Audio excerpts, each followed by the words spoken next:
Break के बाद आपका खैर मकदम है। सुप्रीम कोर्ट में दफा 370 की कानूनी हैसियत को चैलेंज करने वाले तमाम फरीकीन के दलाइल आज मुकम्मल हो गए। मरकजी हुकूमत की जानिब से अटॉर्नी जनरल कल सुप्रीम कोर्ट में पेश होंगे। सुप्रीम कोर्ट में आज समाअत के दौरान चीफ जस्टिस ने कहा कि वो अगले हफ्ते पीर से जुमेरात तक इस मामले की समाअत करेंगे।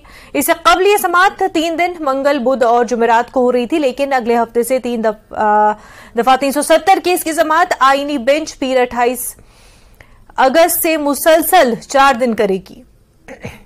आर्टिकल 370 की वैधानिकता को चुनौती देने के मामले में सुप्रीम कोर्ट में 9 दिन तक लगातार 22 याचिकाकर्ताओं ने अपनी दलीलें रखी।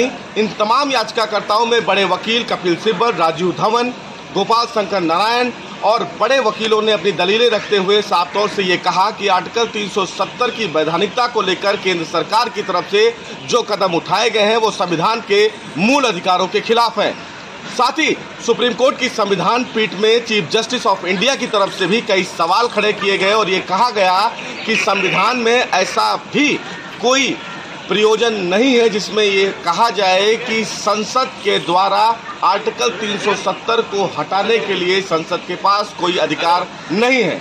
बहरहाल तमाम दलीलें दी गई और आज 9 दिन के बाद तमाम दलीलों को सुनने के बाद कोर्ट ने कल केंद्र सरकार से अपना पक्ष रखने के लिए कहा है। कल केंद्र सरकार की तरफ से अटॉर्नी जनरल की तरफ से दलीलें रखी जाएंगी और केंद्र सरकार बताएगी कि किन कानूनी पहलुओं के आधार पर आर्टिकल 370 को हटाया गया है और जो भी नियम उनके दायरे में हैं वो कानून और संविधान के मूल अधिकारों के आधार पर ही लिए गए।